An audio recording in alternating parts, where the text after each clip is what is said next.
Good evening, folks. Phil Gallagher of ThrabenU here for another Legacy stream. Today we are playing with Jonathan S.'s donation deck list, which is a Hollowvine deck list, a strategy that's rather popular in Vintage, and we're going to see if we can port it to Legacy.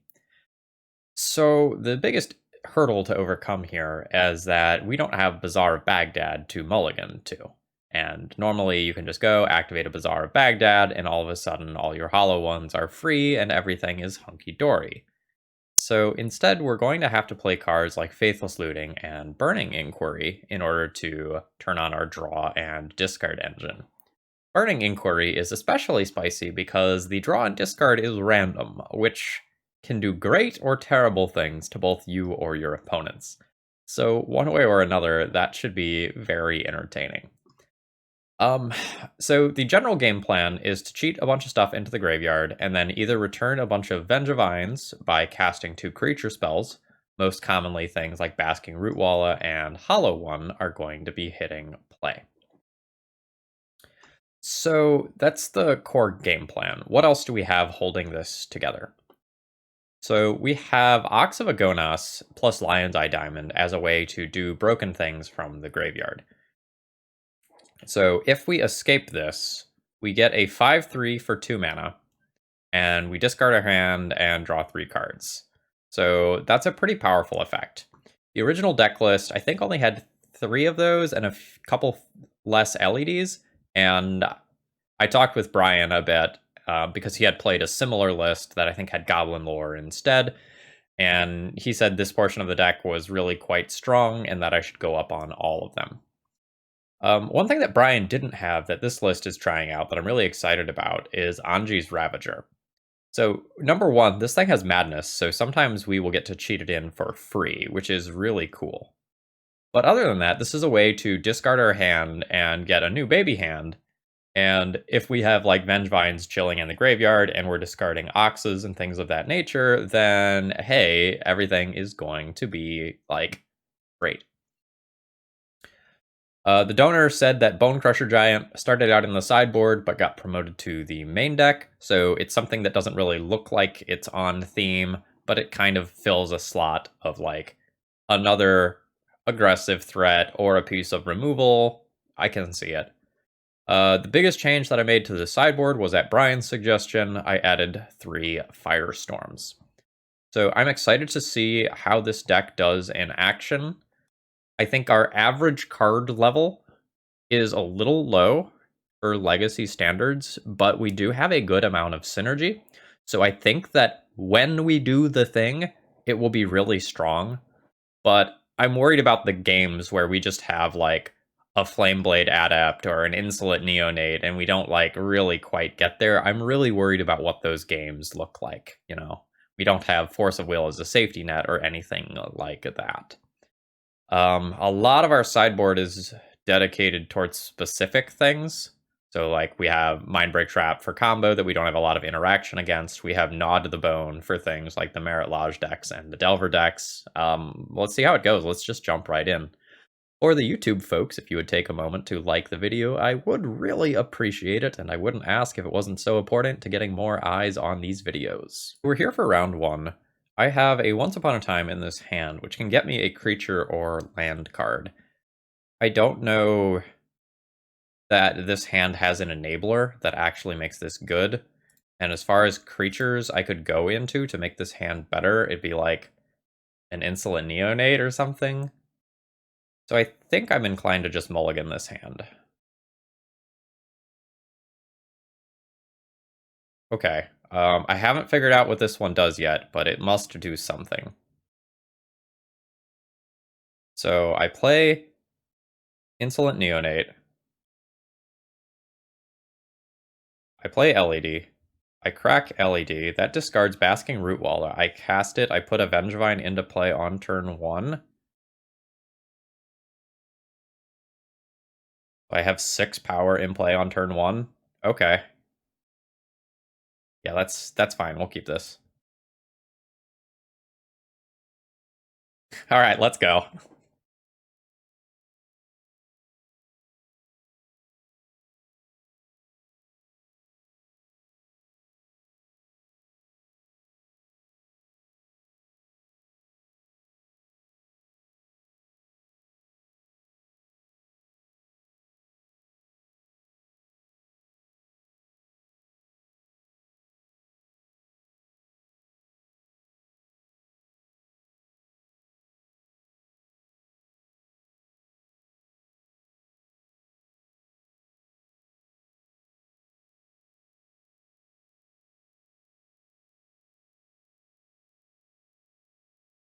There is a world where I loot with this, but I think I just like the body. I think I just like the pressure that it represents.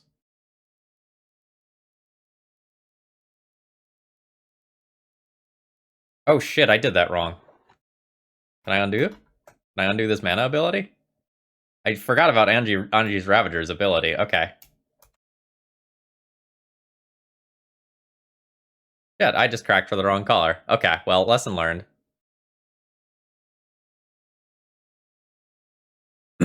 This hand was even better than I thought it was. Okay. Oh, I messed that up.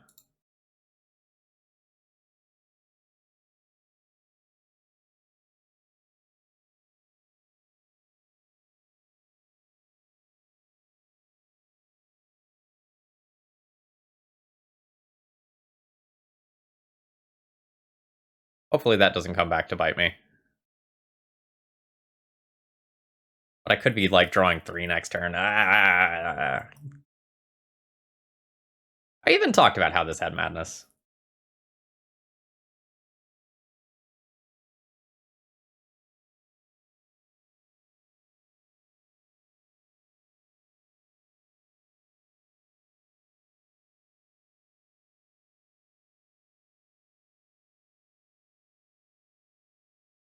Hey, Bentley, welcome.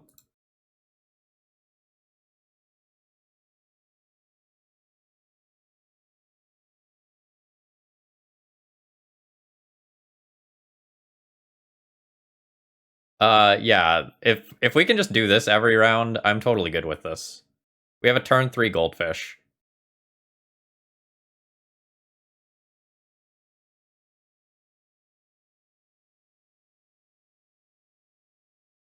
Like, this is what I'm here for. Oh, we could just, like, die to combo here, though. Easy Money Marksman? It sounds like a combo name. Someone who sits down to play Snow Control isn't going and calling it easy money, right? More like, I spent 5 hours on this league.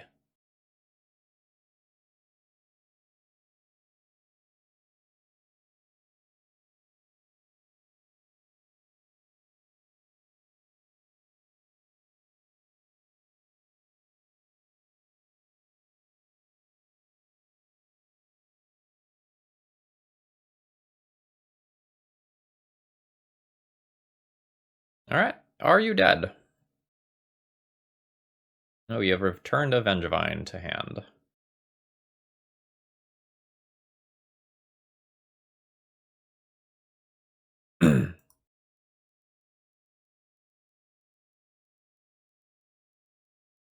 I don't really have a reason to play out the LED now.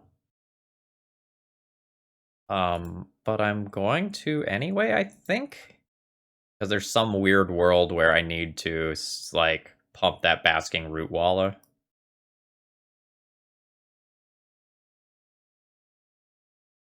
Oh, this also has Menace. Like, that's definitely relevant.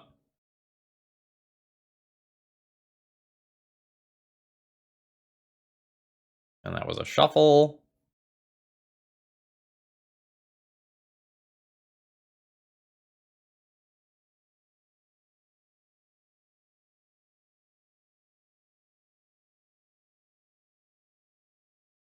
I don't have something like a Dryad Arbor, right? No, I don't.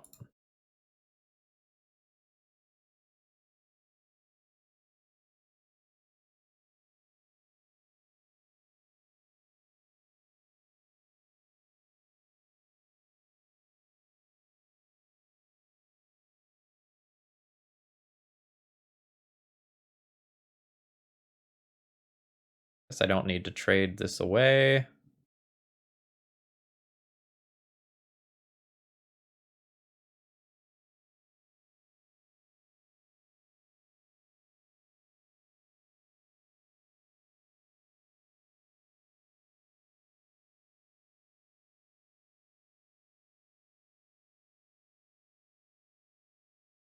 So a reason not...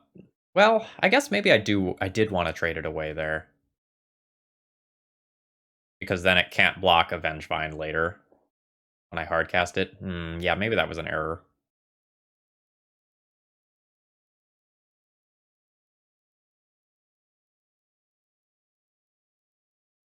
Hmm.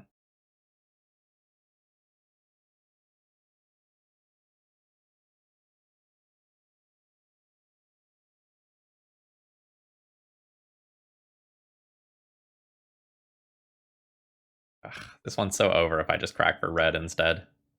Blah.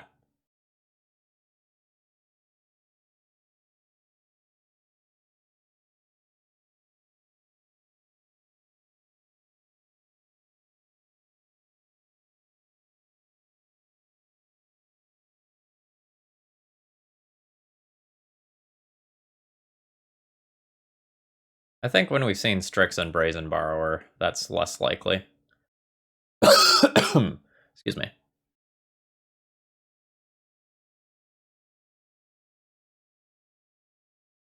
I probably do just want to...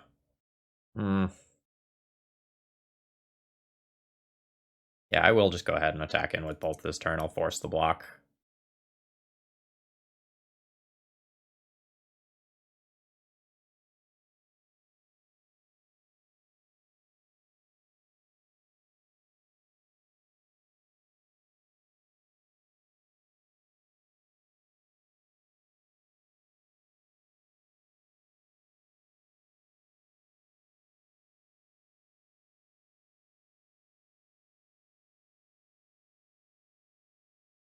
So notably, this can only block creatures with flying, so it doesn't help our opponent with these things.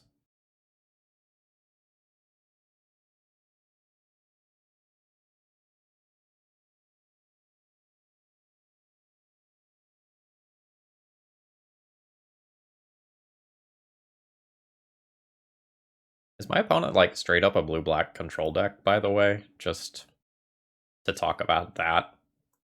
Baleful Strix is not nearly as popular as it used to be since Icefang Coatl started coming around.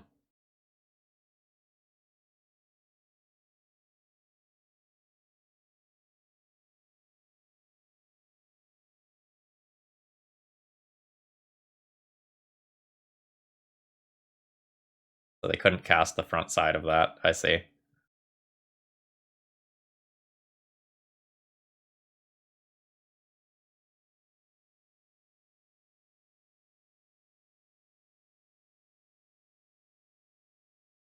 Um, I can crash in and force a block on this.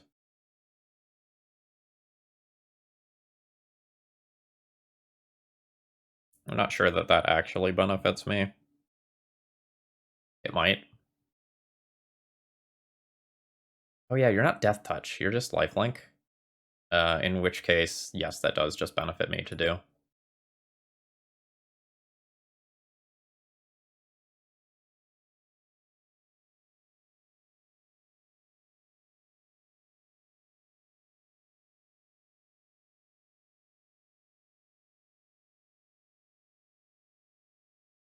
So my opponent chump blocks. I activate that.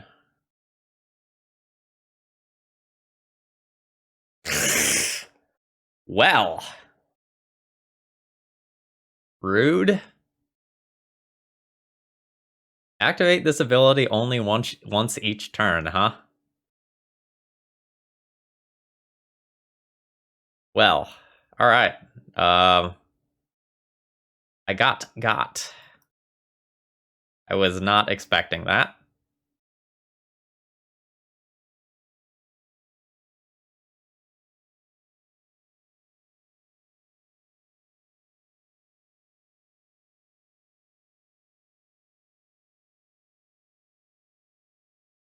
Now I get cracked for 5, and my opponent goes up to 5. That means they have something else that can interact with the Vengevine, like another blocker or something. Otherwise, they left themselves dead. Oh, Ethereal Forager. Okay. My opponent's deck is closer to a Strange Delver deck.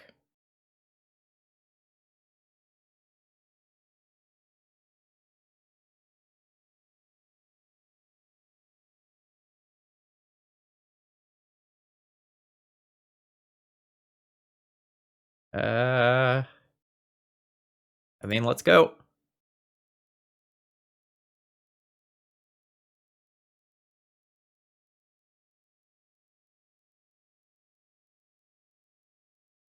There's a world where I just, like, crack my LED in response to this burning inquiry, so that if Vengevine stays in my hand, I can cast it. That's weird. 2, 3, 4, 5, 6, 7. So if I'm at 8, it's fine.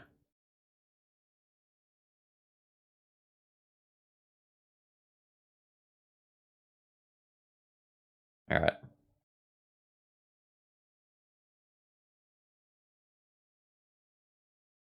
Oh, actually, I don't really wanna hold priority, do I? Because then I'll just, like, discard everything. Alright, yeah, I don't wanna do that. I shouldn't have fetched then. Guess I'm, like, looking for an ox. Rough.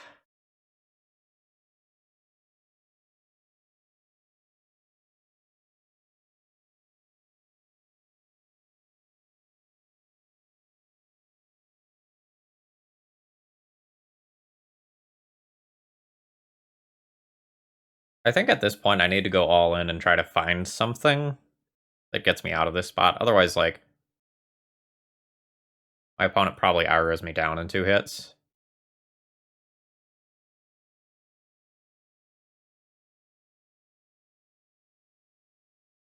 Maybe I was supposed to do that pre-combat.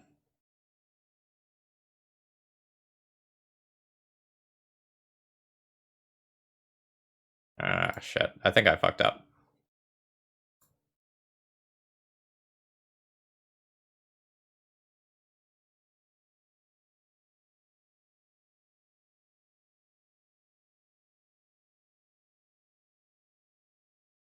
Alright, I messed up game 1. Like, I should have just cracked my LED for red on turn 1 and won this game. But I didn't do that. So I want 3 Gnaw to the Bones here. Firestorm is probably playable. I don't think I want these Once Upon a Times.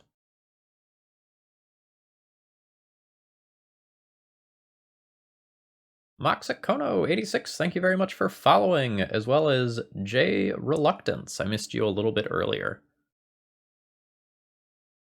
Like, Firestorm is fine. I think I'm going to start here and see how this feels.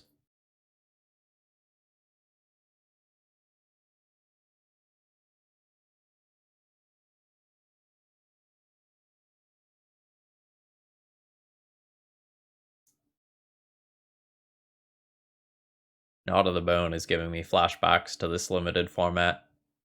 That was a time when, like, spider spawning ran wild and was just, like, an awesome draft archetype. That was really fun. If you were the person casting spider spawning, you just, like, made an army of spiders. It was gas.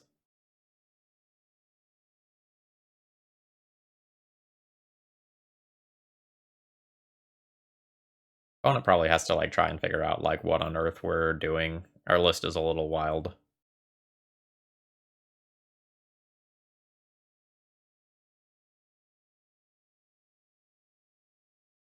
Alright, we made an obvious mistake once. Let's not do it again. And win matches. Opponent's deck list is kind of neat. I would like to play first. Oh, buddy. I'll be keeping this hand.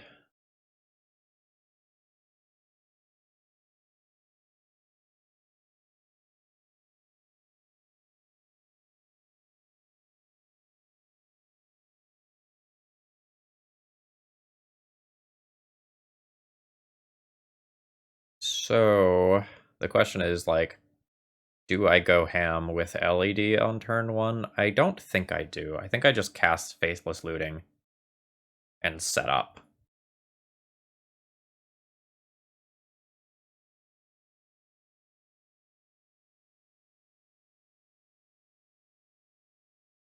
But I am going to play out the LED in case I draw a Ravager. Not a Anji's Ravager.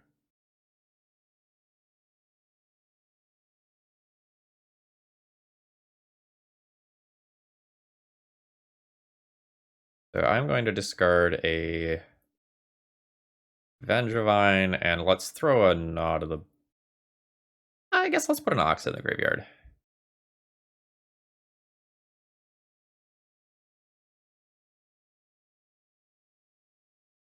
I could Faithless Looting again right now. I don't think that really gets me anything, whereas it might next turn. So like next turn I could cast Insolent Neonate, then cycle Faithless Looting.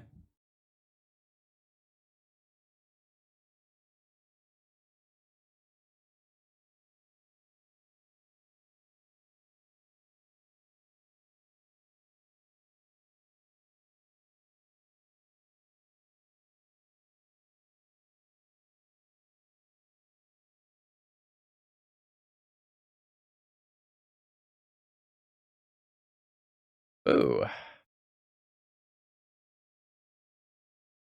So my opponent has extracted the Vengevines, which also means they just get to take a look at my deck and see what sort of shenanigans I'm dealing with. It also just like decreases my graveyard count for the Ox specifically.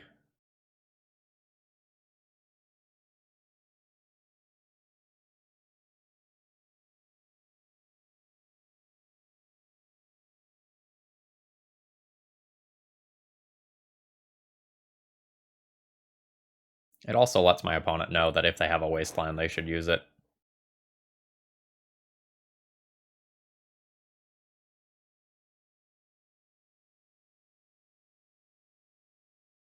You kept a no-lander? Why? Why?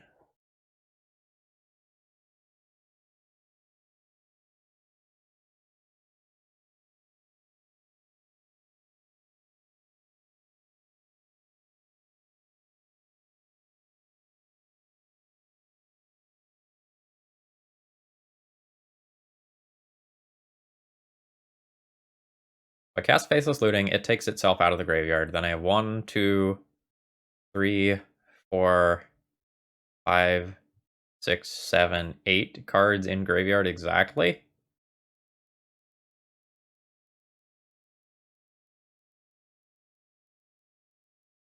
Oh, I don't think I counted the LED.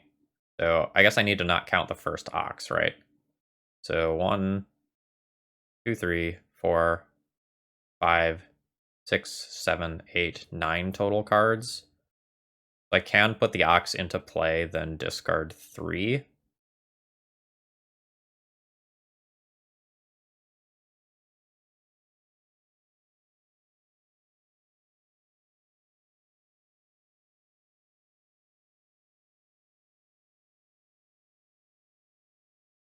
All right. I guess this is what I'm doing.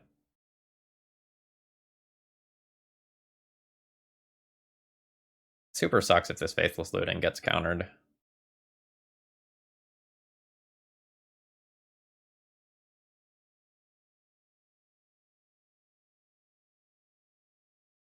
But like, oh,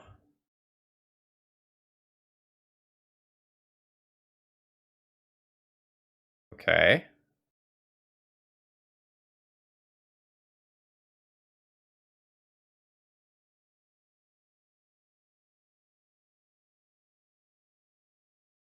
Oh yeah, totally understand. The holidays are a thing. Say no more. Can I just Ox 3, 6? This is escape 8. No. All right. So let's go red, red, red. Cast Faithless Looting.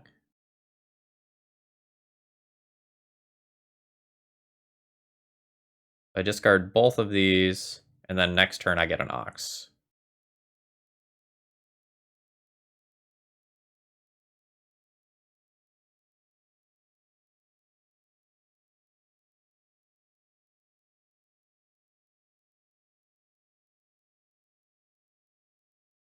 Actually, totally happy with that.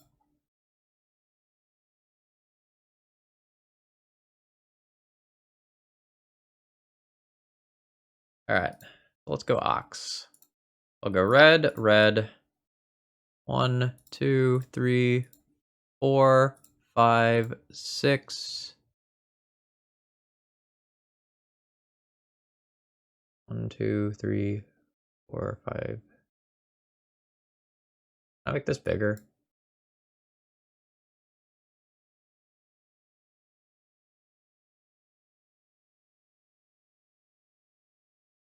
I guess like the gnaw to the bones aren't as good as the oxen are.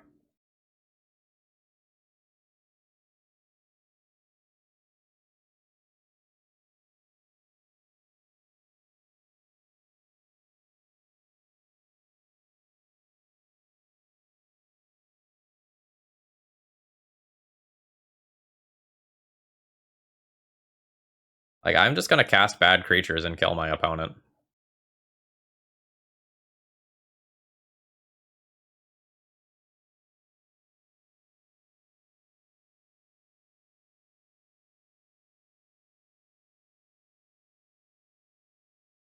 I see, this is why they kept the hand.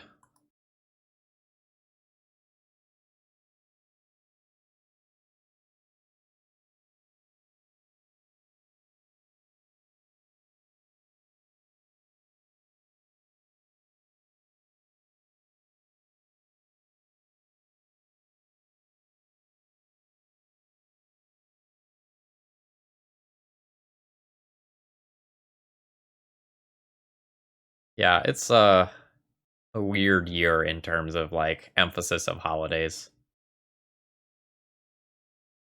Ugh.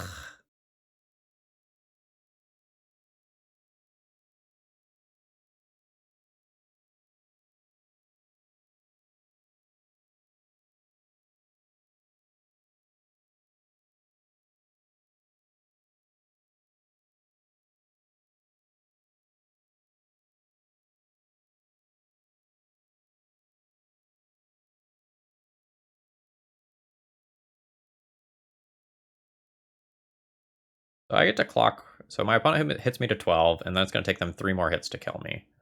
I'm hitting for 4 a turn, as I'm on a 4-turn clock. So my clock is a little slower at this point.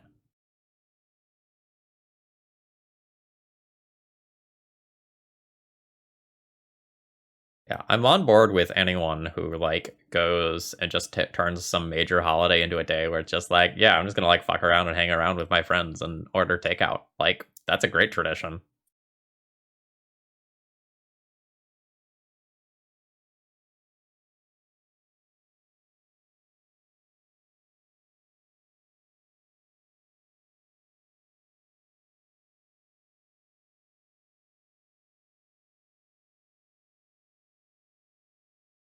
That ox is obviously really good. If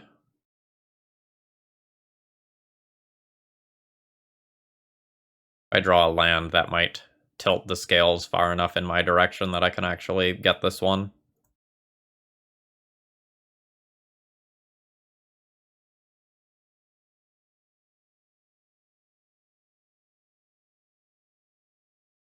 I do not think that my opponent should have kept their hand. Like, no land hand versus a combo deck is not capable if you are a Delver deck.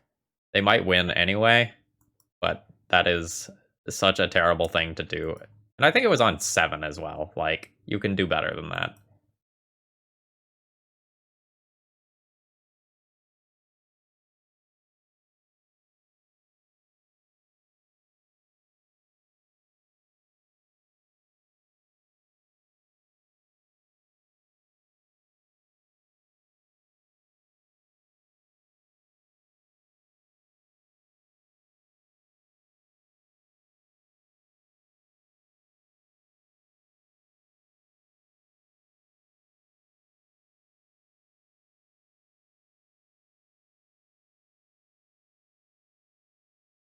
Is the 3rd natural force of will.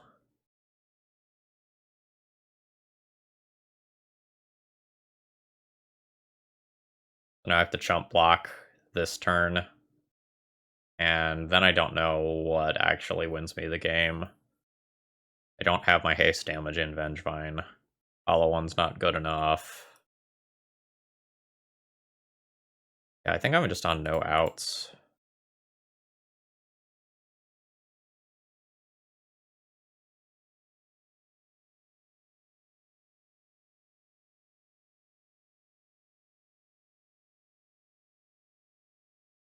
Especially with a cage around. Alright. I am dead. GG's. So for round 2, I do not have a land in my opening hand, but I have a bunch of things that look kind of broken together, so I'm going to keep this and assume that Once Upon a Time will allow me to hit that land.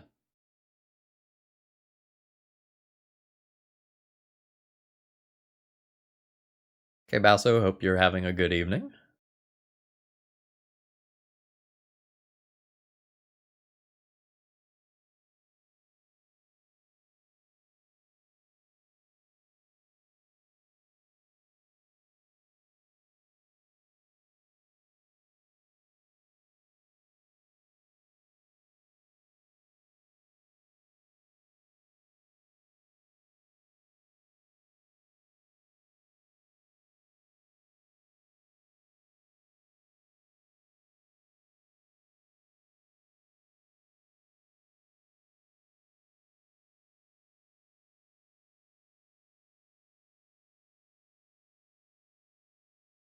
Taiga?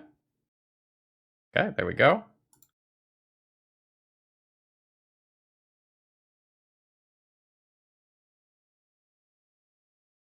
Burning Inquiry. See what happens. Anything could happen.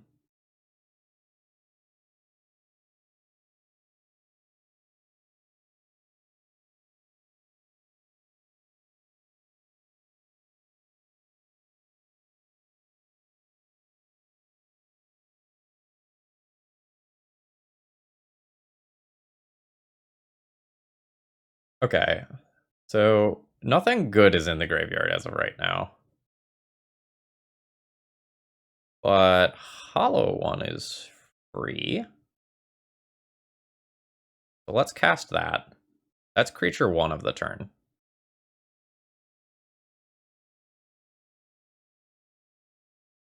I can then discard my hand with LED,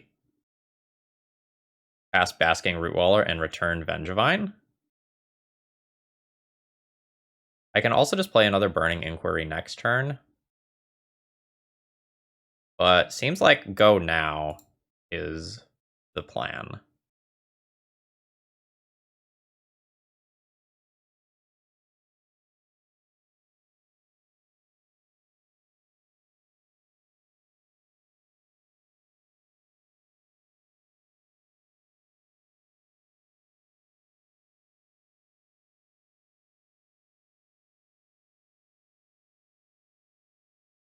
We're going to pump this just cuz.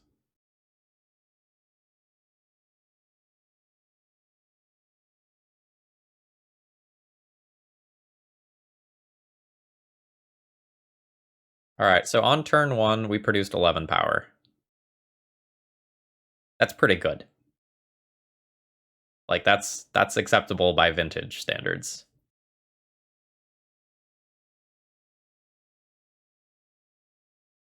Okay, hold up. Hold up. We have a brainstorm and we're just casting it now? I hope that was a brainstorm that was hit off of Burning Inquiry, otherwise that doesn't make a lot of sense to me.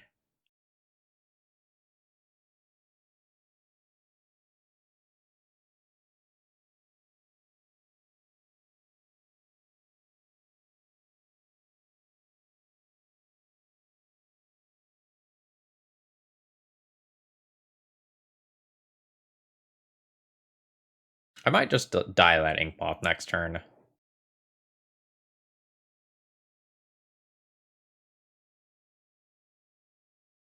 But I also have a lot of draws that just kill my opponent next turn.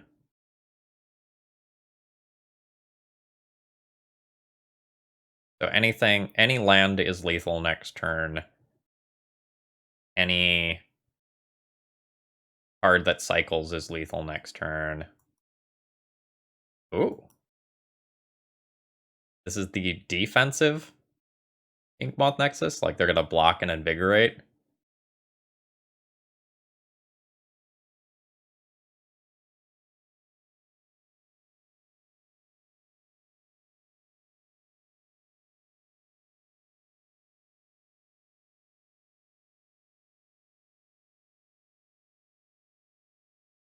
Interesting. Basking Root Wallow is a 3/3 and it's hard, and you know it.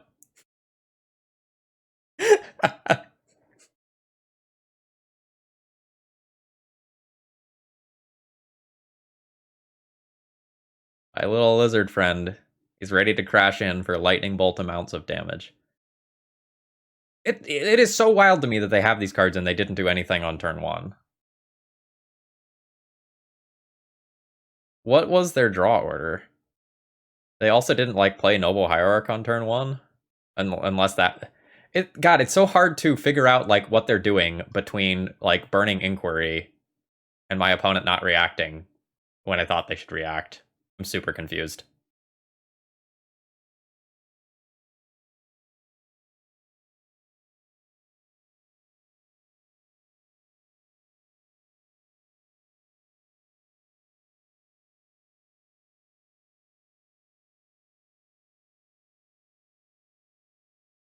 My opponent gets 2 attacks to kill me, and I have 2 attacks to kill them. Like, someone is dying.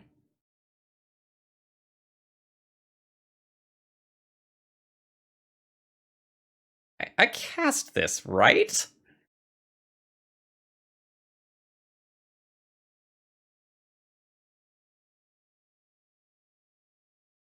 Yeah. Let's go. Mess up their plans, or maybe make their plans better. YOLO.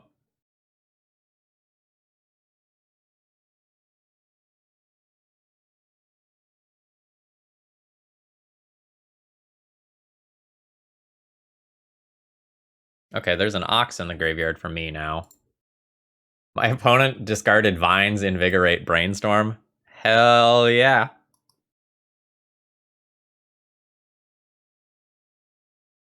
We are red-green only.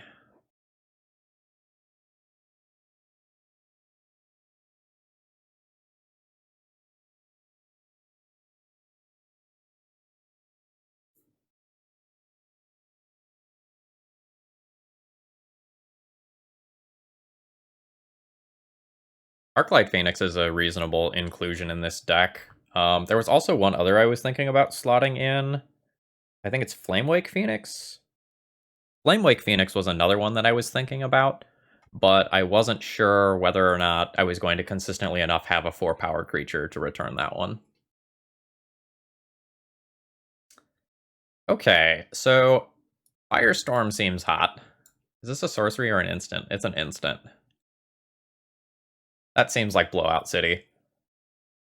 I think we're going to leave the Gnaw to the Bone in the sideboard. I know what you're thinking. Aggro deck on the other side of the table. Gnaw to the Bone. Snap it in. I don't think so. I think I'll Ancient Grudge for Inkmoth Nexus. I'm not 100% sure. I want to see how many cards I have that I want to board out. I think just about every post-sideboard game, I'm going to be trimming the Once Upon a Times.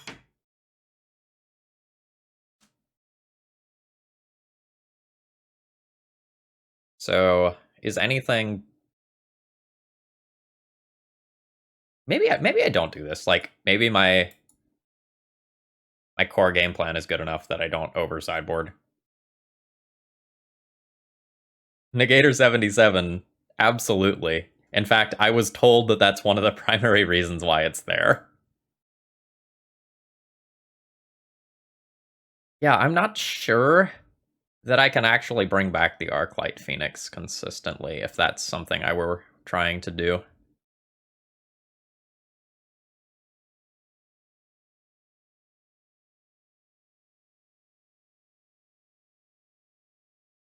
This... This is interesting to me. I think I mulligan this one, though. I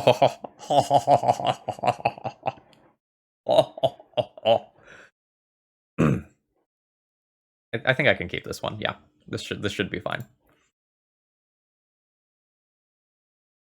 I don't think I want to discard too many Firestorms, so I'm going to throw back Burning Inquiry.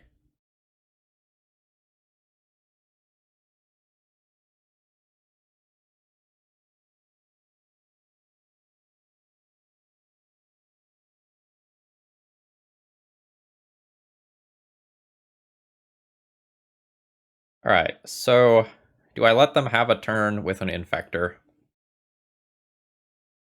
I really need to make the decision now, because whether or not I Faithless Looting is kind of a big deal.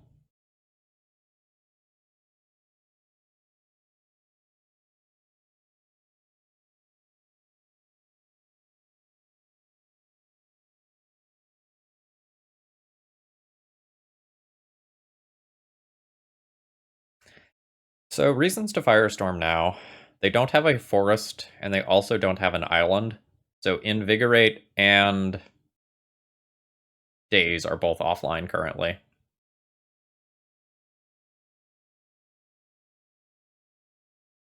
Most Infect builds are only playing one Wasteland currently, so I am... And I'm like surprisingly close to a mono red deck, aren't I? In terms of things I actually want to cast. No, I'm going to get a basic mountain. I don't want to get got by a Wasteland. Alright, I choose one target. Okay, pay red, discard a Faithless Looting. Done. That was a removal spell with extra steps there. But it should be fine. It takes a Force of Will or Force of Negation to answer this. So, or I guess something crazy like Mutagenic Growth. But it should be difficult to answer that.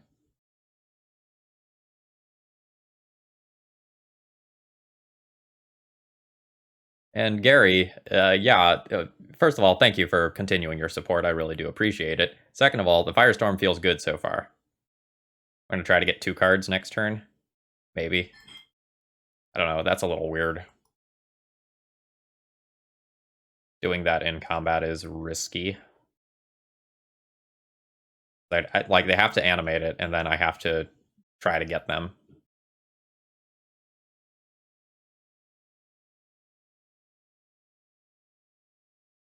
I don't need to be worried about Daze right now, so I could cast a Faithless Looting. I could also just bin double Faithless Looting with this hand.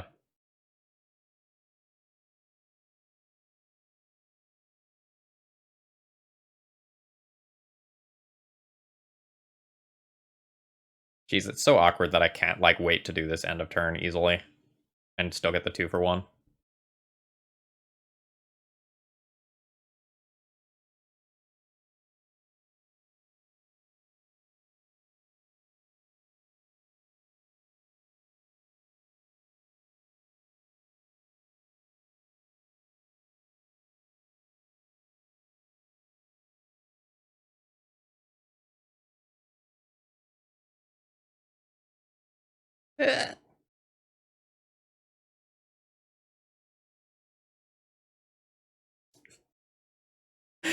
Forgive me for what I'm about to do.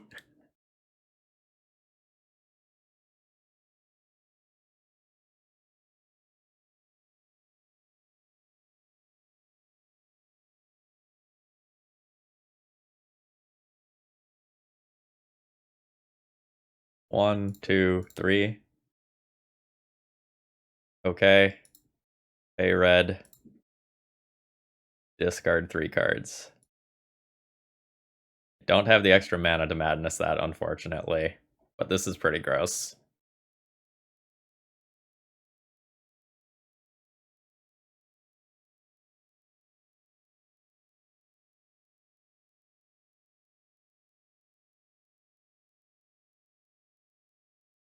Don't have Force of Will?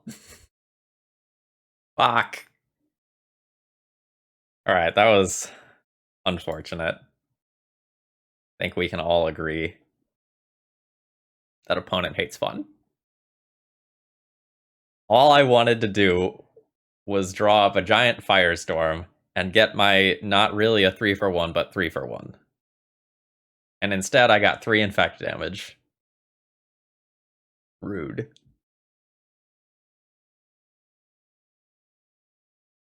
I think I'm not supposed to play this. I think I'm supposed to save this for potential Vengevine shenanigans off Faithless Looting.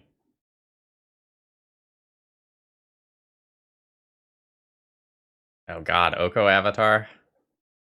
I'll forgive them. People are allowed to like the magic cards that they like. I dislike that one, but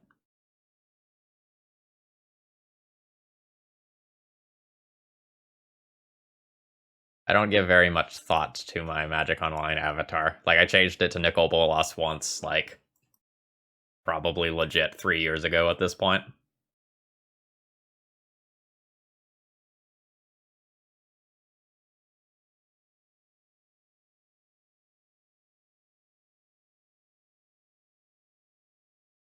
Oh no. Kicked Vines? Kicked Vines. 7 plus 3, 10. GG. Basic math.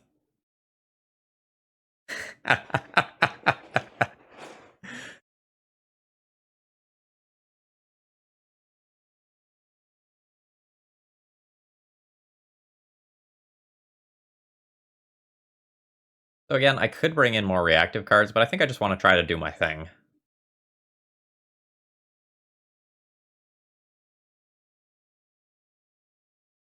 Yeah, I'm sure I have, like, lots of avatars available. Like, you get all sorts of ones for just, like, playing and opening chests randomly because you need play points because donation deck lists send you into a spiral of losing every once in a while. Hmm.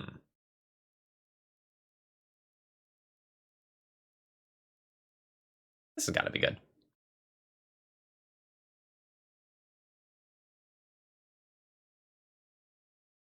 Mr. Lee, maybe we should do a jank stream together sometime then. Hit me up next year.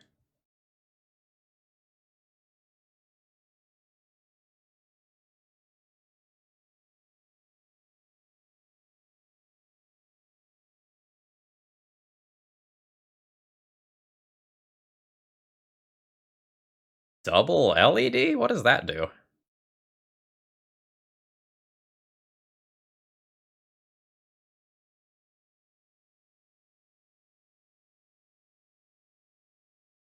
Alright, so not counting the Ox, there's 1, 2, 3, 4, 5, 6, 7, 8.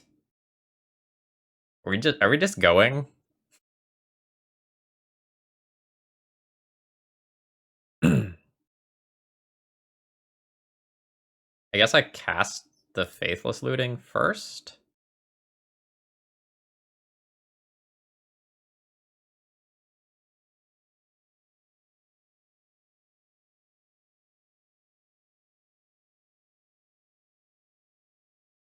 Hmm. Actually, maybe the Faithless Looting afterwards.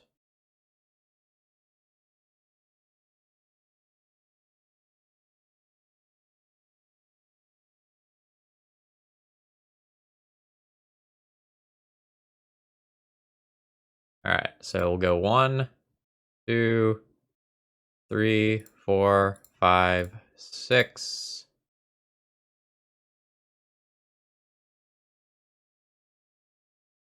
Oh, I just have to take everything here? Alright, JK about that Faceless Looting then.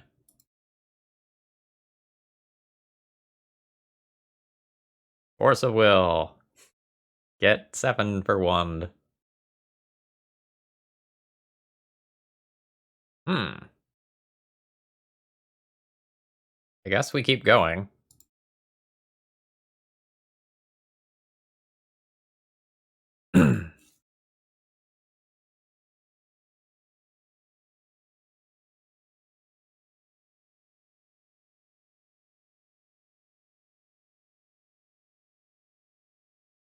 Eh?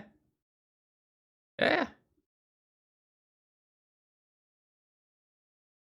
Alright, I want that back in there.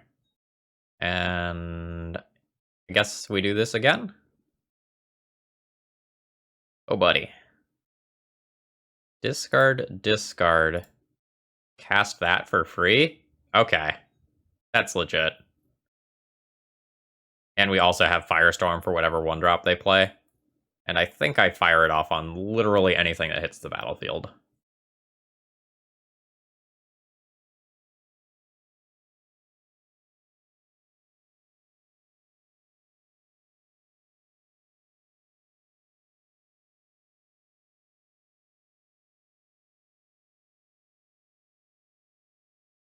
Yeah.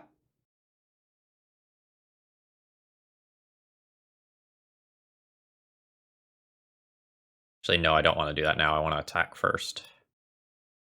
Because if they block and try invigorate shenanigans, I Firestorm and blow them out.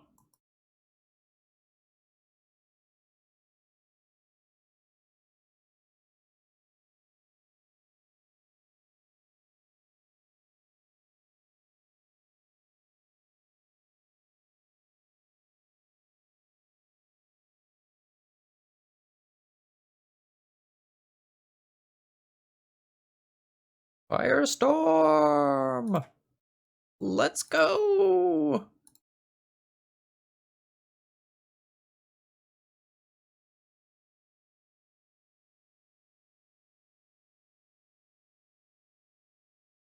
I'm even totally fine with this getting, like, dazed or something. Anything that sets them back is so good for me. Yeah, this deck is, like, surprisingly crazy at doing its thing.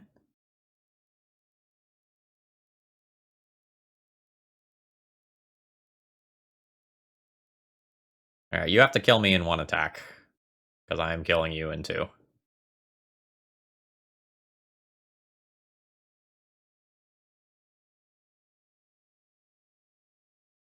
Yeah, the crazy thing is I still might just die here.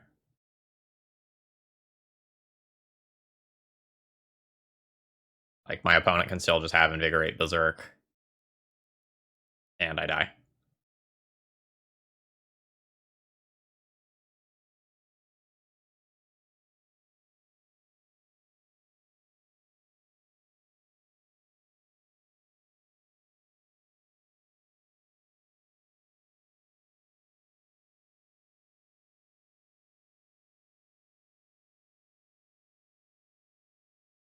Alright. Do you have it?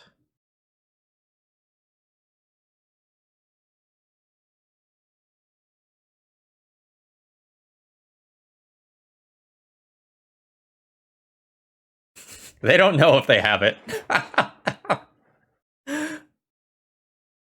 um... What... What if you needed that colorless mana to kill me for some reason? Is there anything that makes that true?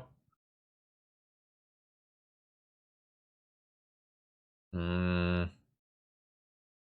No, not enough cards in graveyard for the monstrous, the delve card to work.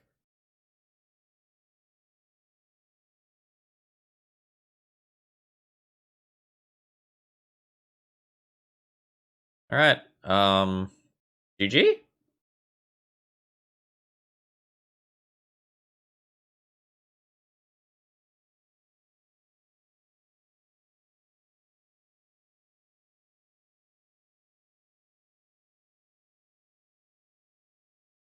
I turn them sideways?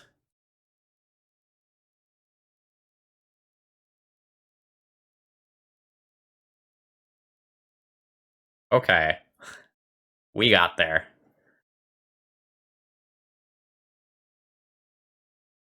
We did some broken stuff that time. Okay, so this hand has a couple of Faithless Lootings, but I don't think this actually does anything.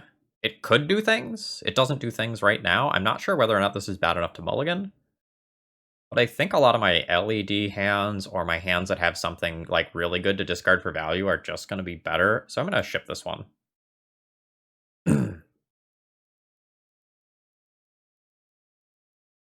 This I'll keep.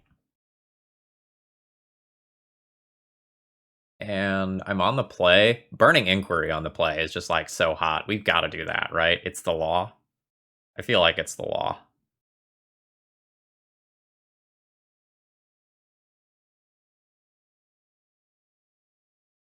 I think I'm actually going to ship a land here.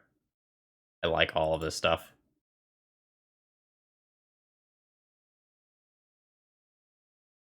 I can get punished by counterspell into Wasteland extremely badly. Let's go!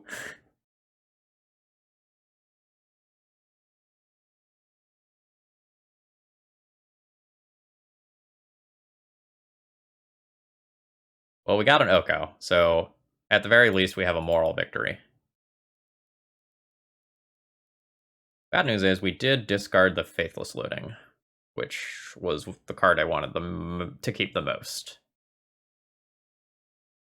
And we didn't discard either of the cards that I actually wanted to go to the graveyard.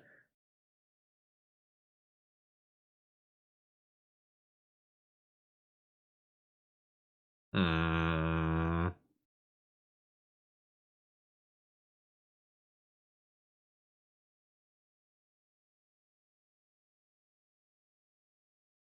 I think my position is bad. I think I should have played the Faithless Looting on one.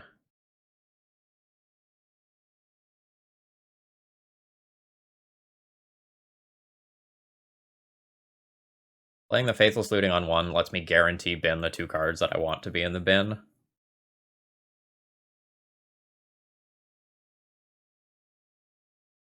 Mountain is interesting.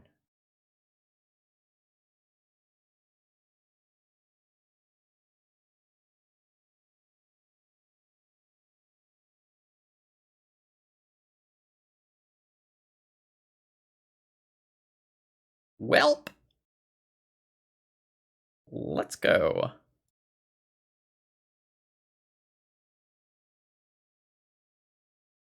Oh, we discarded their Uro.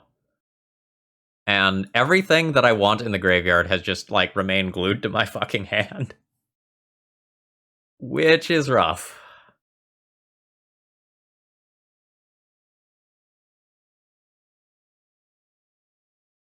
See, what you need is the Goblin Lore, so that you can also do more shenanigans.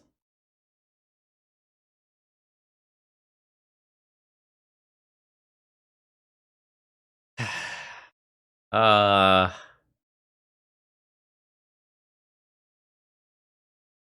Don't even get to attack.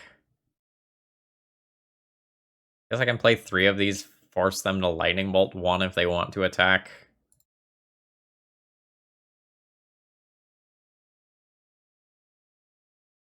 And if they don't Lightning Bolt, I threaten a crackback for 5.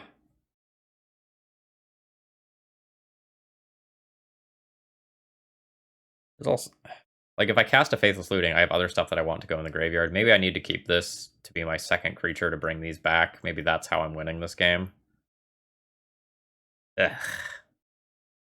Yeah, the combination of, like, hitting bad with these while also not disrupting our opponent, while also fueling their Dreadhorde Arcanist and Uro was overall devastating. Okay. I don't think we're getting there.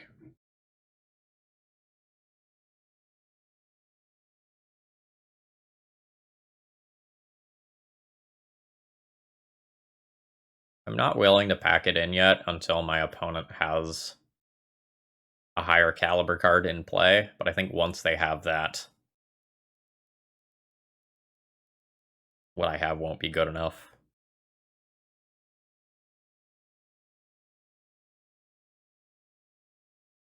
LED is an insane draw, though. LED means that I can cast, like, I can get all this stuff in play if I draw LED.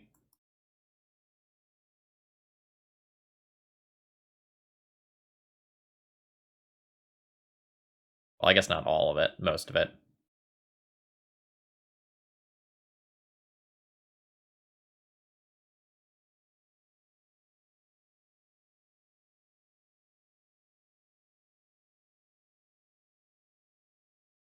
Okay. So I can cast this.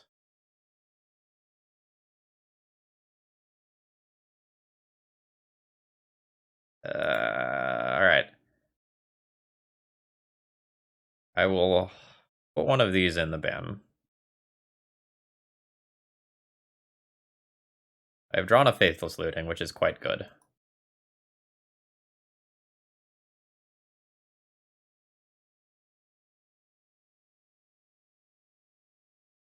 My opponent finds any Force of Will, Force of Negation style card, though.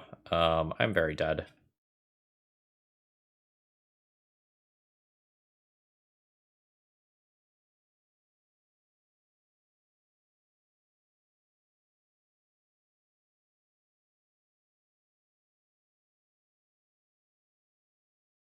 Oh yeah, when you're playing your first couple of matches with a deck, you don't have the heuristics that you often need in order to know what your sequencing should be. And this is a classic example of where I thought I had a plan, and in reality, my plan backfires too high of a proportion of the time where I shouldn't have done that plan in the first place. All right, this Faithless Looting needs to be pretty damn good. Otherwise, I'm just conceding. LED.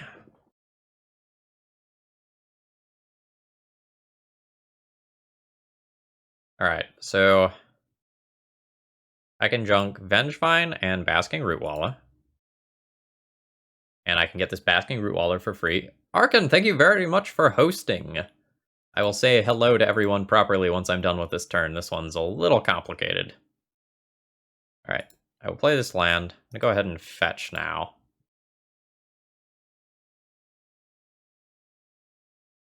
Alright, so I will go LED.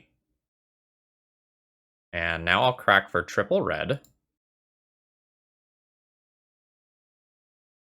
which discards the Ravager, which I will cast for its madness cost of 2, which returns these plant boys.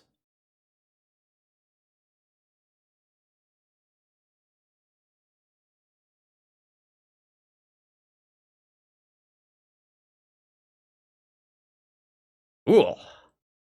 Little do you know, I've still got this Ox. I mean, you probably know. I assume you know.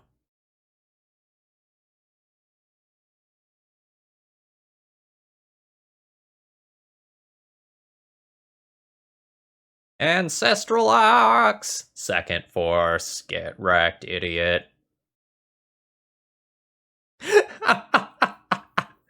Okay.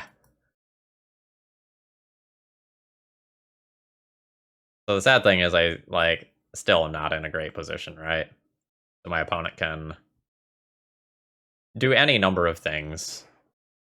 So they can attack in with Dreadhorde Arcanist, exile Avengevine, and also attack in with Uro. There's also, the whole Oko thing.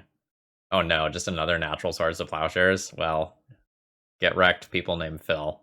I get Swords to Plowshare, they attack him with both, I get Swords to Plowshare again, and I'm dead. Okay, we did a really broken thing, but it was not more broken than the stretch of 2019 to 2020. Okay.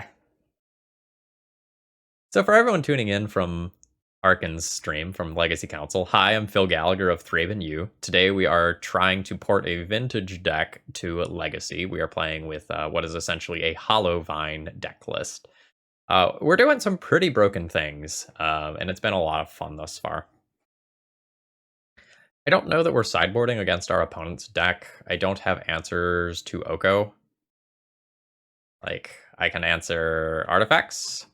I can answer artifacts or enchantments or a single card from graveyard. I can answer creatures. I can answer some graveyard stuff. This has text. This can snipe an Uro. This can snipe a Dreadhorde Arcanist target. Am I actually supposed to board against those things? I don't know. Stopping an Uro is cool. Am I always going to have the opportunity to? I don't know that I'm actually supposed to board here. Because everything that I board is taking out something that allows me to just goldfish. Moon, thank you very much for following. Hope you're enjoying the content. I think I'm not going to sideboard.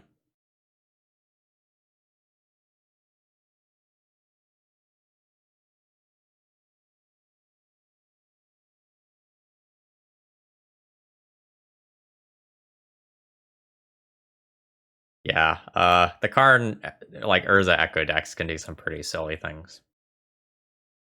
This hand doesn't do anything degenerate. I'm going to try to mulligan, I think, to something more degenerate. Like, I would just be playing Flameblade Adept on turn 1, and then crashing in for 3 on turn 2. Yeah, I don't think I like this. Baby Bite. When LED does its thing, you'll know. You'll know what it's there for. This hand doesn't really do anything. Go to 5.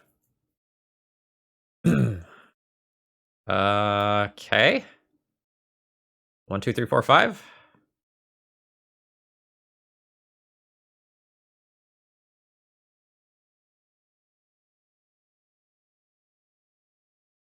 This has the highest potential to do something broken of all the hands that we've kept. Yeah, LED is great with the madness stuff. It's great with the things that require flashback. It's a way to discard your hand. It's a heavy lifter.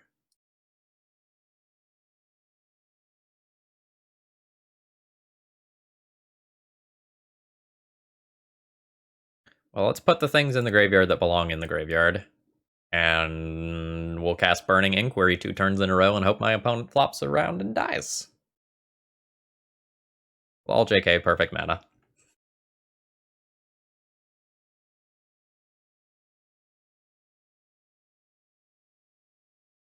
Here we go, here we go, here we go, go.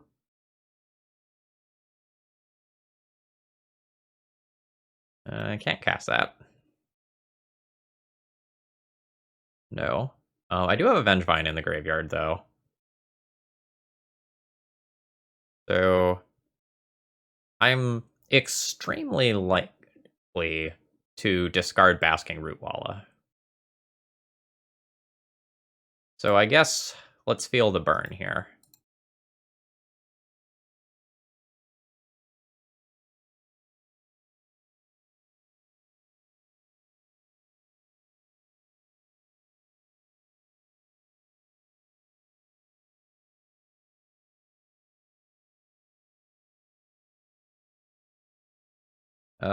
So we can Ox next turn.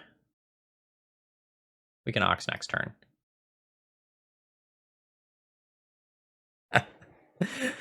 The best time to buy Magic cards is always in the past, right? Like, you can always kick yourself for prices going up.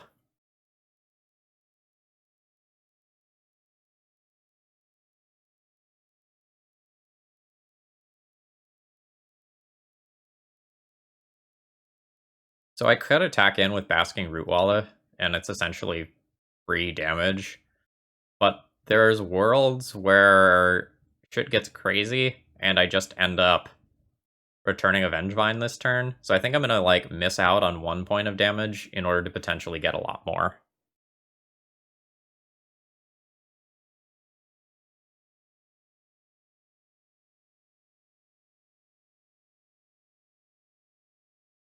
Wrong card. I want to do this.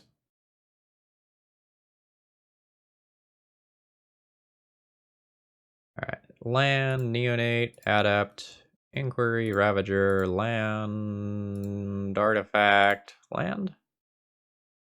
The Ox cometh.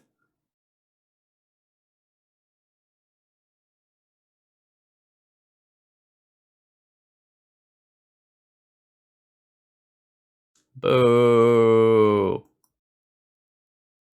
Alright, we'll try again next turn. And we did indeed miss on 1 point of damage, but again, I think that's worth it, because if we Ox into any 1-drop, then I get 4 damage this turn instead of 1.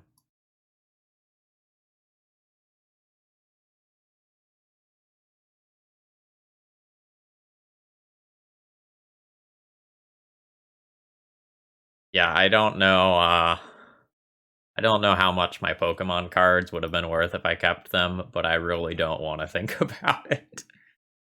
Because, like, I played first edition. Like, I was there. I was there when it happened.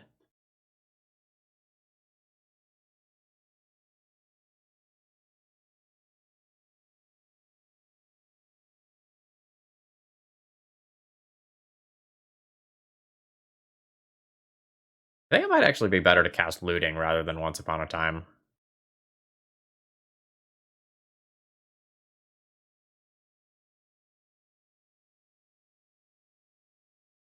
I'm not super... Okay, hold on. So Looting ends up +1 cards in Graveyard. There's 4 in Graveyard other than the Ox. On a Time would make it 5 other than the Ox. Yeah, let's Looting and try to improve this hand.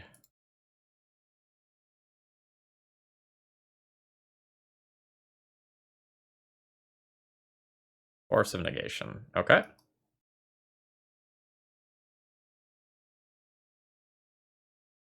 think since I have another Looting, I don't play this Mountain. We're just gonna get buried by this card. My opponent is gonna play any 1-drop and then flash it back and yada yada yada yada. Or they can just put Uro into play and I lose that way.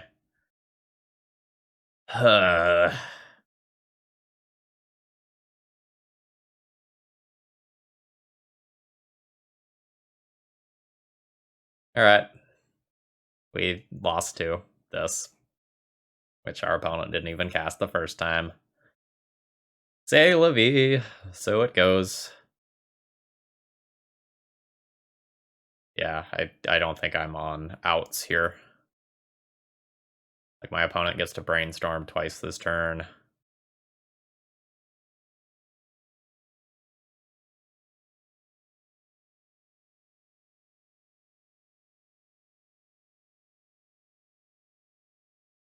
Yeah, Nathan, I can probably do that.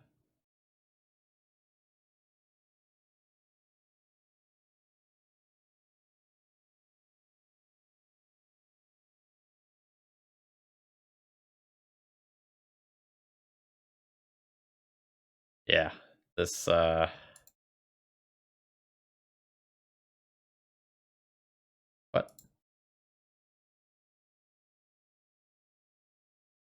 Doesn't feel like it's getting there. LED specifically as my remaining card might. Okay. Okay.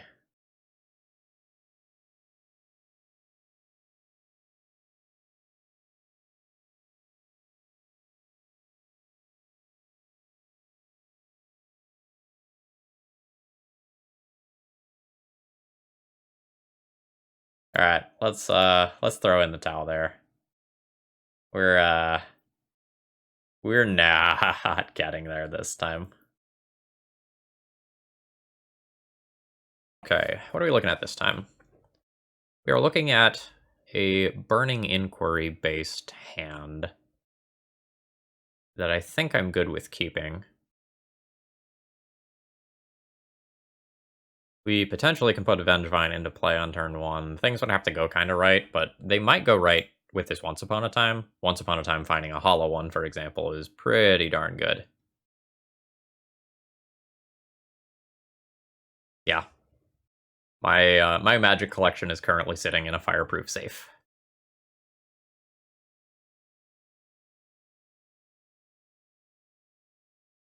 Our opponent has mulled to 4.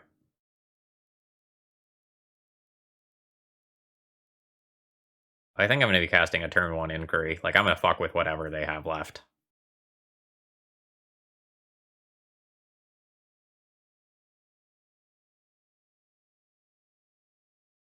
Especially if I rip, like... Oh, these are not good.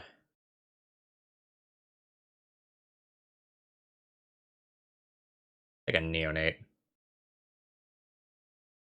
Yeah, I'm just afraid my opponent is something like Oops or Doomsday, where they can win with that number of cards. So I'm just going to cast Burning Inquiry this turn. And whatever happens, happens. I accept my fate. But after my opponent has mulliganed that deep, it makes me think they are a combo deck that needs very, very specific things in before they just dump Grizzlebrand into the graveyard and reanimate it on turn 1 off reanimate.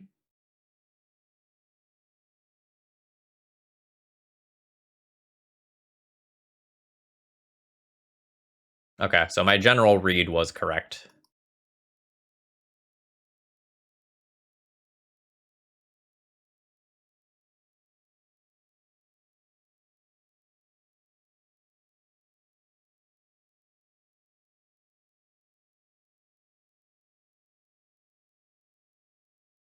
I didn't get whatever payoff card they have, though, which is slightly worrying. So the next question is, like, do I play in Split Neonate, discard Vengevine here?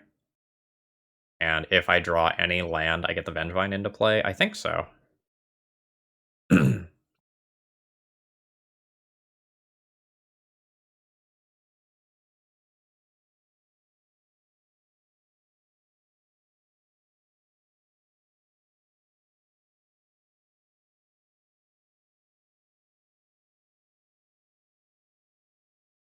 Did not hit. Unfortunate.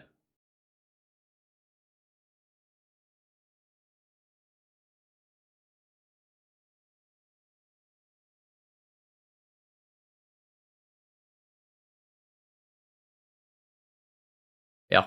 Vintage is a great, healthy format right now. If you want to play Magic, go play Vintage.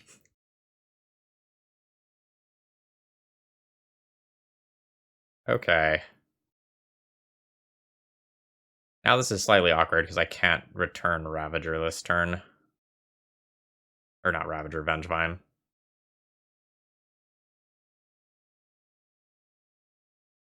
So I can play Flameblade Adept, but that's probably not all that good. I think I'm just going to look for another creature. And then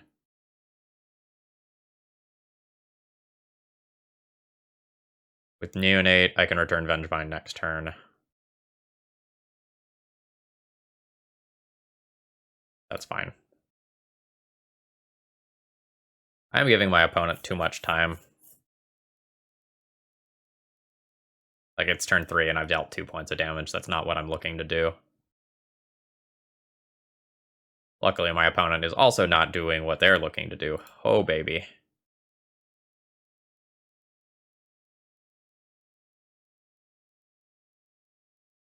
I can put an Anji's Ravager into play off LED.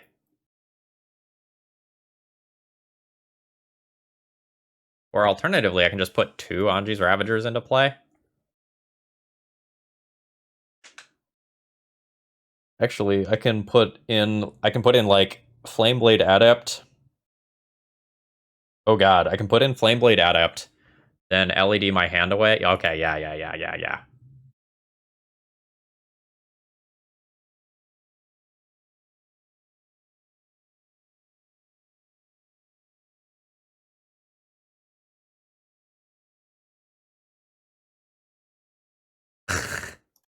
Okay.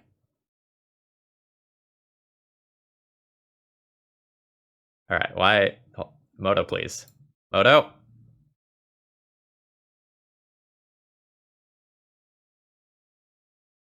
Shoop, thank you very much. Up to 1 year now. So, when our opponent went to 4, they didn't actually keep a payoff card. They just kept mana, hoping to draw a payoff card, so that's why they conceded here.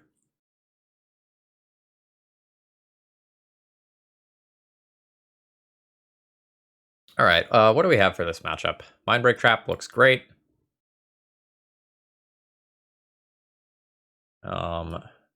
Fairy is good as well. That's probably it. So I think I'm gonna go Bone Crusher Giants out and Once Upon a Time's out.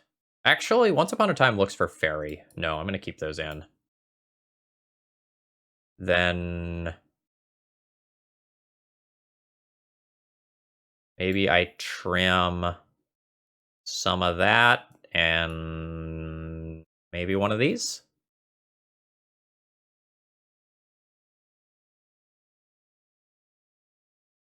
Yeah, I recently bought. Well, not bought. I recently used my rare cards to get historic goblins. I'm maybe about 3 or 4 rares short of where I actually want to be in terms of like having a 100% optimized deck list. But I'm at the point where it's playable. Joey, in good news, the wait time for Vintage is way better than it used to be. Things have gotten a lot better after Eternal Weekend. I think that rejuvenated people's interest in it a bit. I will be pissed if they ban Muxus in Historic. Like, I have been like working towards building that deck for the past month.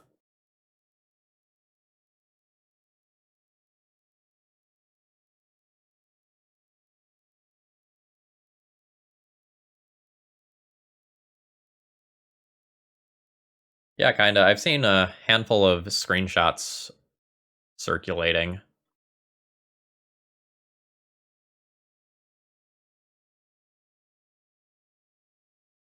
Ooh, this turn got very interesting now.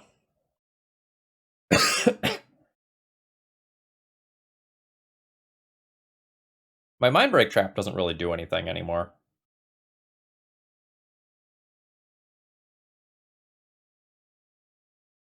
Because my opponent's not going to play 3 spells the turn they go off, right? They're just going to cast Blue Threads by or Thing, play a Mana Source, cast Dread Return, and I die.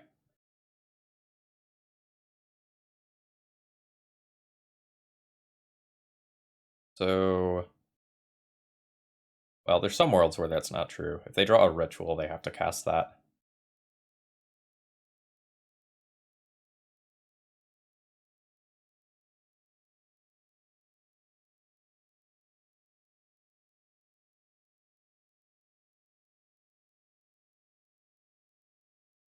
So the question is, like, what do I do with this LED and Ravager situation?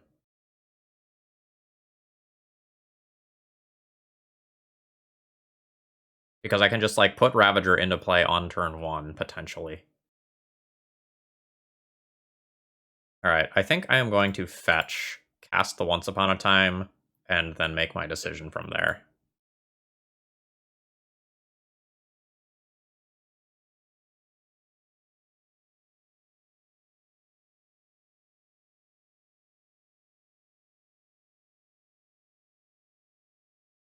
Oh, wow. Fairy? Is this revealed? Yeah, it must be revealed.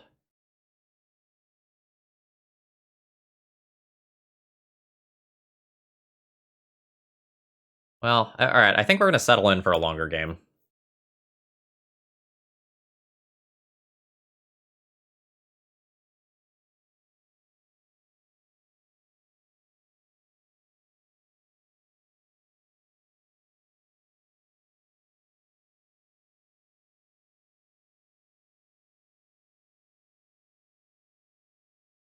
So I know one of my opponent's cards is a blank.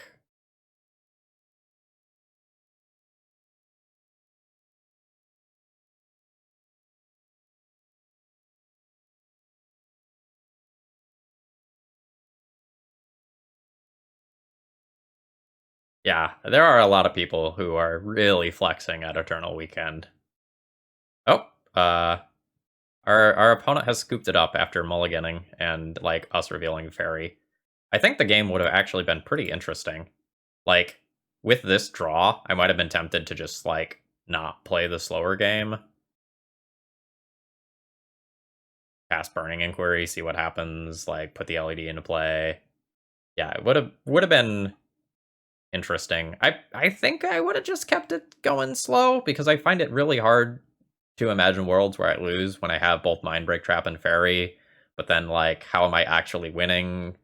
This attacks each turn if able. It's actually really interesting. And we have a Burning Inquiry hand on the draw that also has a Once Upon a Time to find something else.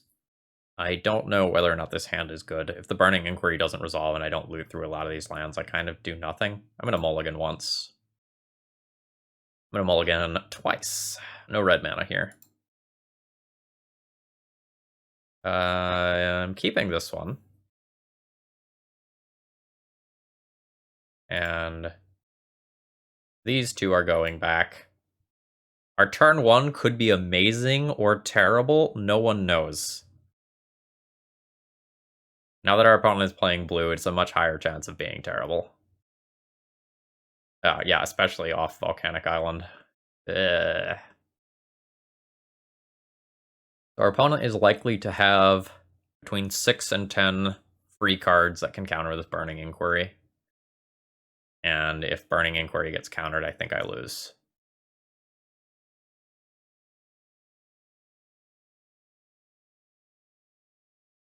I could wait a turn to play around days, but I am not going to do that. I think I need to go right here. Like, I've already mulliganed twice. Yeah. I don't want to give my opponent more time to find a counterspell. Alright, we are playing against Delver, and we're going to lose to a new card again.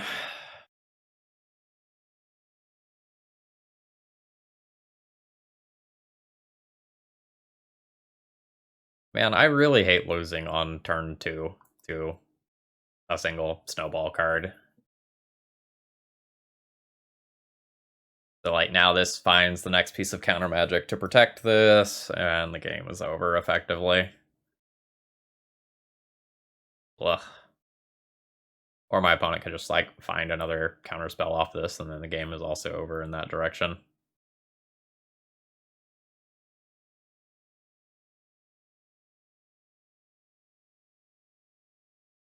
But I will play it out, because if somehow magically I get to do the thing, it's very good.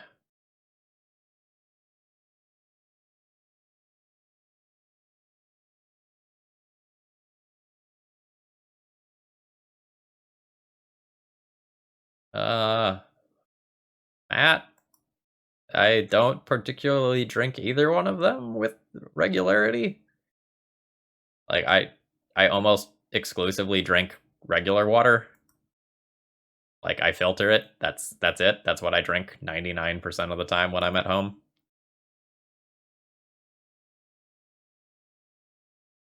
Yeah, so, like, I'm gonna play this, it's gonna get elked. Yeah, we're dead.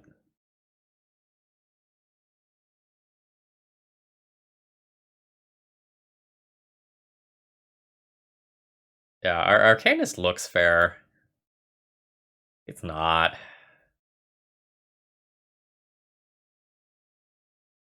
I think I'll do the same thing I did before, where I'll sub these for these.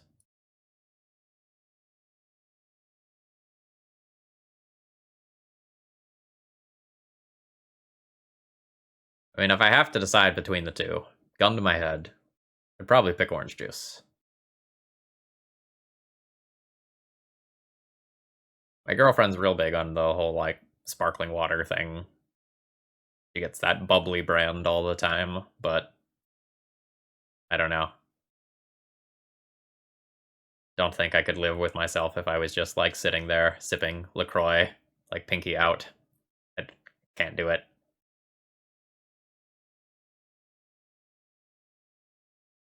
I've now angered the sparkling water enthusiast portion of the chat. I am prepared for my retribution.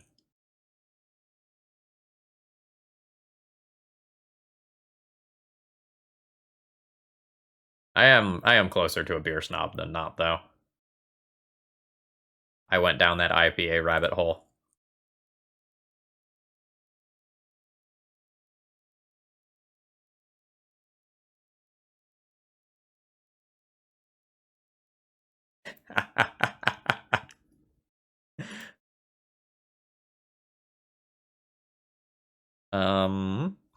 I will keep this hand.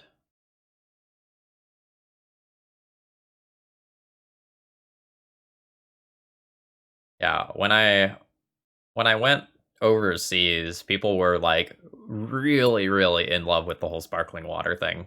Like, it was more common than, like, tap water or other bottled water. by a very large margin.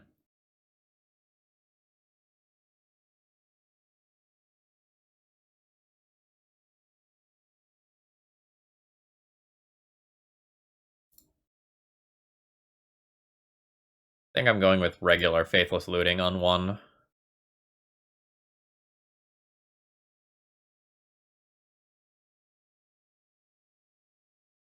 I discard 2 cards, which means that this still costs 1. Yuck. Um,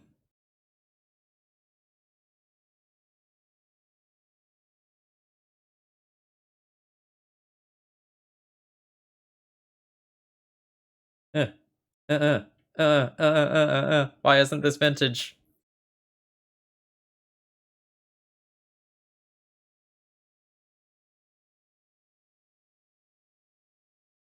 Oh yeah, Pokimoki, like, that's a very real concern. Like, well, maybe concern isn't quite the right word. But there were, like occasional places when I traveled, that they were like, "Yeah, maybe don't drink the water here."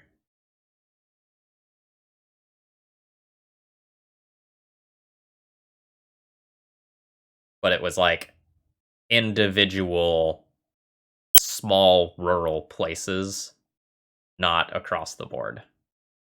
Like, I did not have any issues as a whole when I was in, like, Greece or, France, or my stopover in Germany on the way.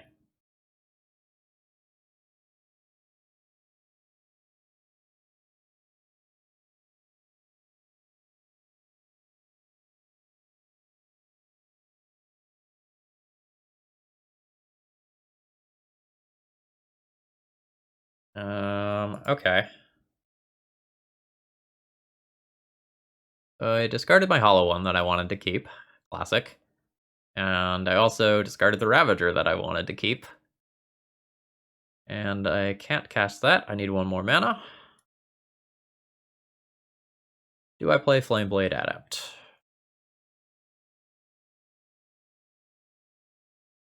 Next turn I can cycle Faithless Looting for my turn.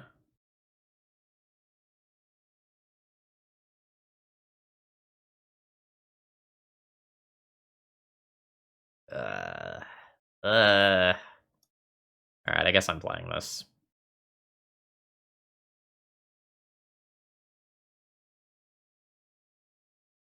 Can't even get the other... No cover. I can't get the other basic that I want, because I want to cast a red spell. I guess I'll get Taiga. I didn't really want to get Wastelanded this game, but I think this is what's happening.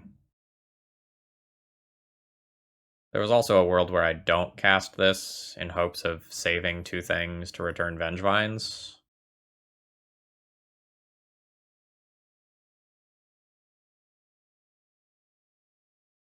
But I think I have to put something in play that clocks.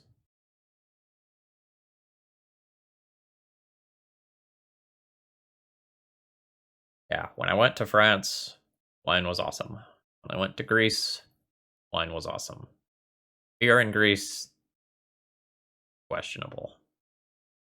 The Muthos brand that I tried was rough. I was drawn in by the name as a mythology lover. Taste, not so much there.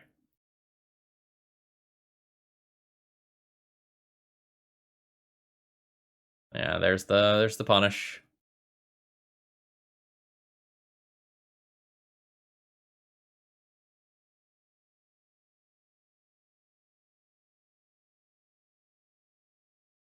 Maybe I should have just gotten the basic mountain last turn, but I wanted to work towards green, towards theoretically casting this Vengevine if my Faithless Looting got countered.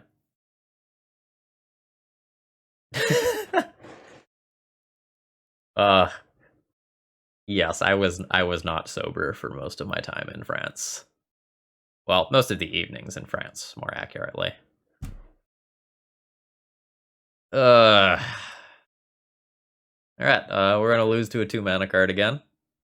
Oh, that attack was free. This has menace.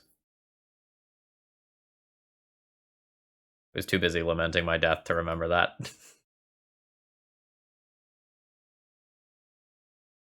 Yeah, all of the various like microbrew things that have happened in the past, I don't know, 5 years have really made it so that in addition to the big stuff, you also can get a bunch of more eclectic and interesting choices just about in any town. Hey, maybe we should play our own Dreadhorde Arcanist to flash back our Faithless Lootings and Burning Inquiries. God damn it.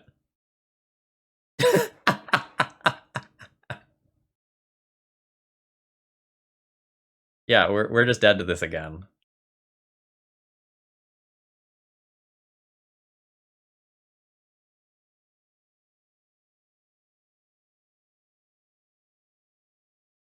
So like now our opponent uses their,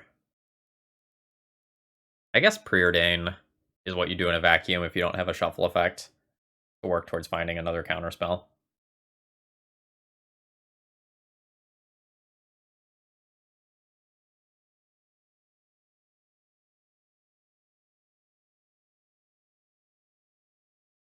Yeah, Pokemokey. I do agree with that.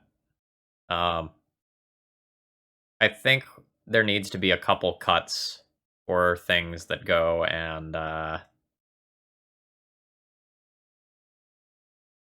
just better to naturally draw in the mid game. I really like the Shardless Agent decks. Like I've always found those fun.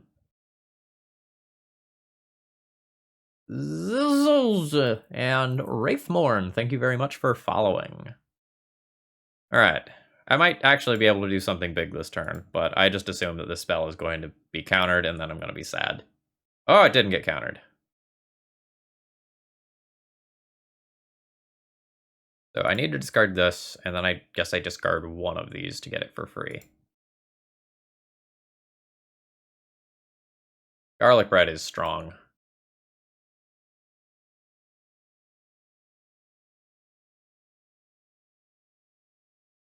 Hold on. Hold on. What if... And hear me out. What if... 1, 2, 3, 4. Okay. Pay red. Discard 1, 2, 3, 4. If this works... If this works...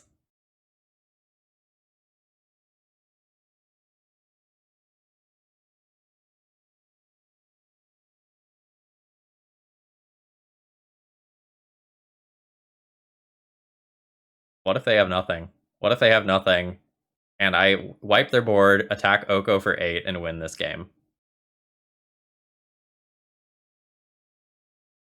God damn it. Ah.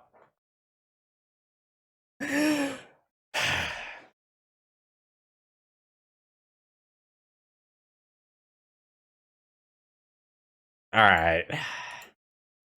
It was not meant to be. It was not meant to be. How sad. What a terrible way to go. Okay. Ignoring the sideboard for a minute. I think that these 5 cards probably need to change. If I cut 3 Once Upon a Times, there probably needs to be 1 more land. And then I think I'd be for trying a playset of Goblin Lore, maybe? Like, cards getting stuck in hand was a major issue. And trying to eliminate that might be good. Alternatively, something else that is just strong to manually cast, preferably on 2 mana, would also be pretty reasonable here, I think. The issue for so much of the league was that we would try to do the thing on turn 1, the thing would get stopped, and then we'd be on 2 lands, and our hand would look something like this, and we just couldn't do anything about it. And that pattern repeated itself over a bunch of the league. So there were a good number of games where like I did the thing on turn 1 and it was incredibly good. But then there were probably a greater number of games where I just kind of floundered around not really being able to do anything. And when you're looking to be kind of this linear deck with not a lot of play, I don't really think that puts us in an acceptable overall position. Is an alternative build from chat?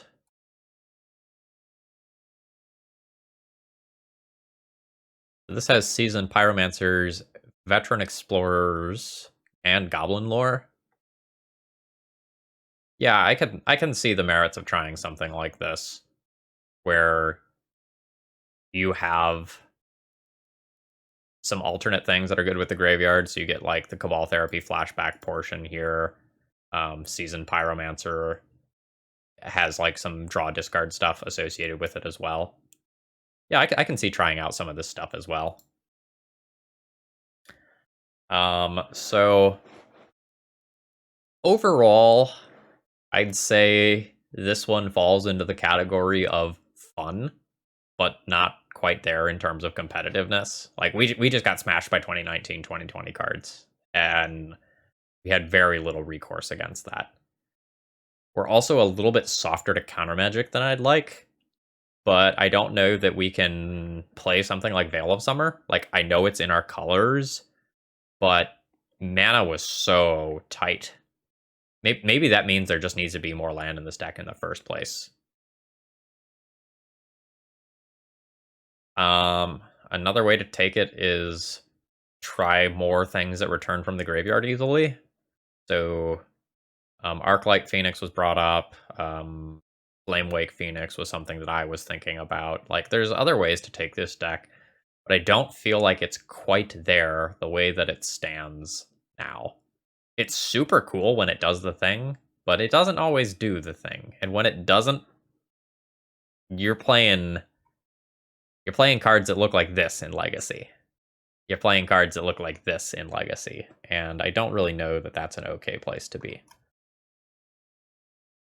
All right, I think that's all I have to say about this one. For folks who are watching on the YouTube end, if you made it this far in the video, please consider liking the video. That does a lot to support my content, and if you're really enjoying it or you have any thoughts about deck building, please throw those in the comments.